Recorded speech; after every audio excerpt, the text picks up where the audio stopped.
Good morning everybody. Before I start, I just wanted to say thank you so much for all the additional subscribes and likes and comments. I really do appreciate it.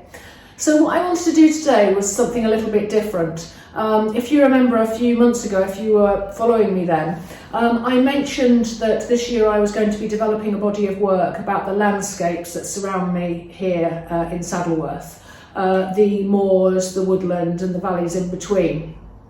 And I also said that in order to be able to stay on track with developing my paintings, I was going to be needing to focus quarterly and be ready to move on with additional subject matter at the end of each quarter moving into the next. And it's now April. So in the first quarter, I've been working on the winter moors paintings, some of which are behind you and to the side, and also the edgelands. And suffice to say, as I think I mentioned to you, they're nowhere near finished. I'll be honest about that, although I'm kind of on with them and I'm learning so much as I go, and I want to continue on with them. But what I don't want to do is to let time slip away and slip away. So what I'm now going to be doing is also what I call springing forward to the next focus areas for my work. So again, as for the first quarter, I'm looking, and I won't do this for every quarter, but for this next quarter, there's two areas I'm going to be looking at.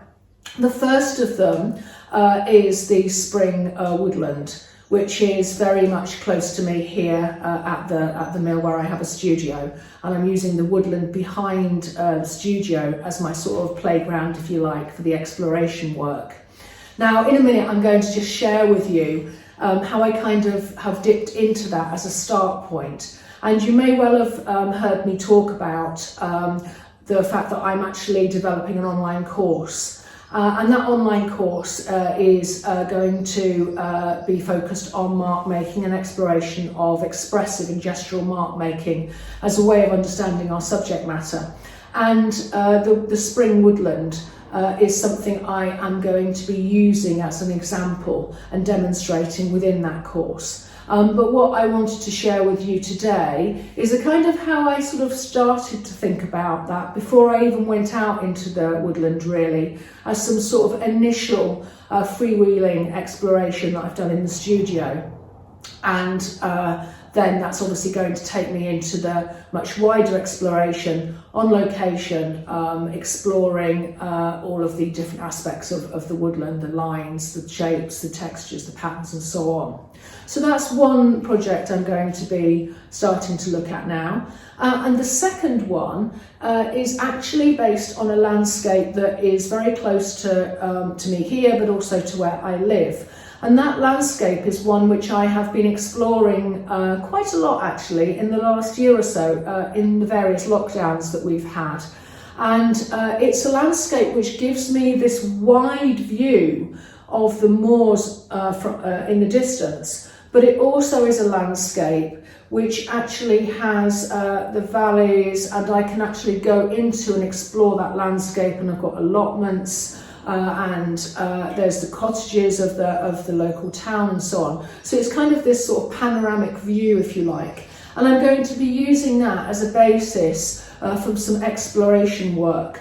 And in fact, that is the focus for, as my sort of topic, if you like, for an online course that I'm a participant in, which is at St Ives School of Painting. And I've chosen that landscape as one to explore. So what I'm also going to do is I'm going to share with you a panoramic actually of that wider landscape, and then some of the initial studies that I've started to do. And as again, that will be the basis for a series of works as well. So without further ado, I'm going to turn the camera around now and start just to share with you those two quite different projects.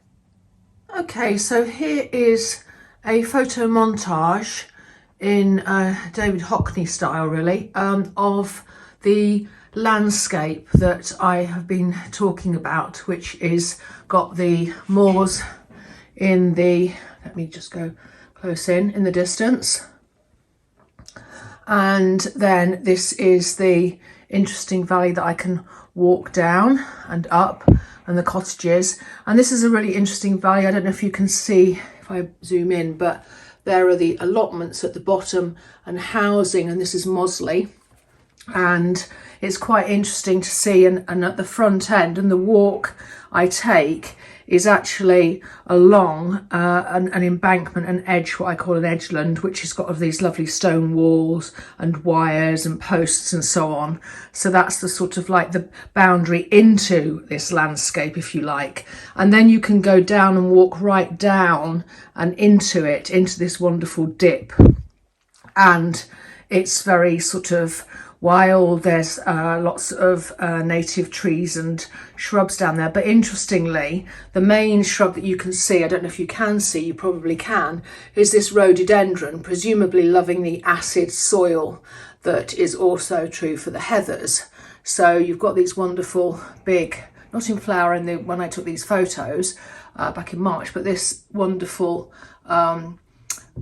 sort of richness of those rhododendrons. When they come into flower, it's even more spectacular. And then over this side is in the direction of Manchester. So if you can see here, this is Manchester. So it's a very interesting landscape, and this is the one that I am starting to explore, and I'm going to share now the drawings and collages and pieces I've just started to put together as a start point, really, looking at exploring this landscape, both on location and back in the studio. So these are the initial drawings from the panoramic view I'm calling close to home. So this first one was literally the very first one, literally just trying to capture with charcoal and pencil the scene in front of me. So this was a further one, sort of simplifying down. So the whole idea is that the course I'm doing is all about abstracting from the landscape. So you start with a literal view and then you go further and further into abstraction. So hopefully you can see here how I'm trying to simplify the scene. And then I'm introducing here ink and less control over it. So I'm starting to feel a little bit more comfortable. This swinginess is quite important. The lyrics of this landscape, the language of this landscape is to an extent about this sort of lyrical shapes. So that's with ink and charcoal. It's another one. I wasn't happy with the way it was panning out, so I chopped the bottom off, and that's somewhat similar to the previous one, I think. And then I started to introduce some collage pieces that were just random pieces I had, to try and shake things up a little bit and trying to get some of the textures and patterns in without being too literal, and again simplifying, which is important. One thing that's missing here for me is the allotments, which are quite an important part of this landscape. And then just another one, arguably less successful, but this again was collage.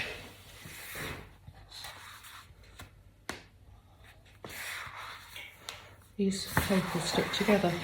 And now what I'm going to show you are literally 4 detailed views. And so this was, if I'm standing at the top of that panoramic that you saw the photographs for, and I look north, this is what I see. If I look south, this is what I see. And these are detailed as a sort of start point, really, and they'll be used to create very simple line drawings from, and I'll show you that in a second. This is even more detailed, part of the view to the moorland in the distance. So that's the east view. And then finally the west view, which eventually goes over to Manchester, Hart's Head Pike there. So yeah, so those are the 4 detailed views. And then in the course we're encouraged to come up with some 5-line drawings of each of them. So I quickly just whiz through these. That's the first one with the house. That's the second one. And these will be used as a sort of basis for some start points for paintings. And it's just an interesting, a different way to starting. And then finally that one. Hopefully you can see how I'm starting to really explore that landscape before starting to think about colours and all sorts of other things as well. And here is my start point for the Spring Woodland project. So I was just in my studio and just decided to get some simple media. So this is inks and compressed charcoal, and this is a bamboo stick, and I've got some brushes, and I'm spraying water, and I'm using a palette knife.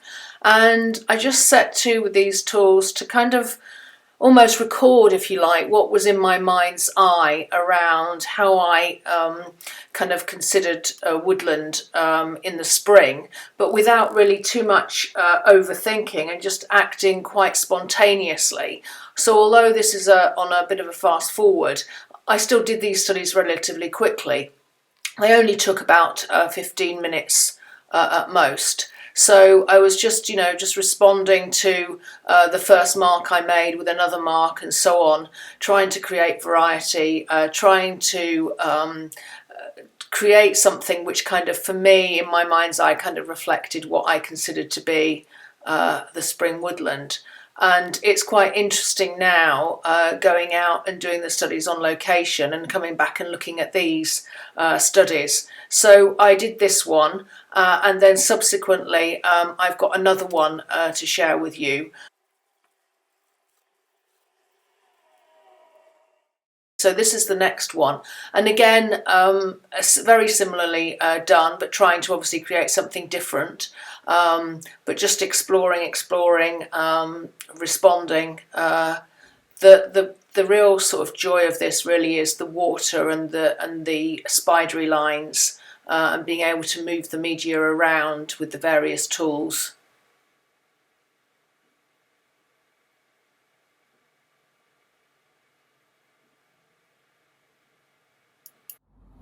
So I just want to end by showing you the two pieces of spring woodland that I created in the studio. You've just seen me create this one, which is with Paris red ink, compressed charcoal, and this is a yellow magic acrylic ink, and water. And I've just created them quite simply in the studio. So this is the finished one of the one that you just saw me demonstrating.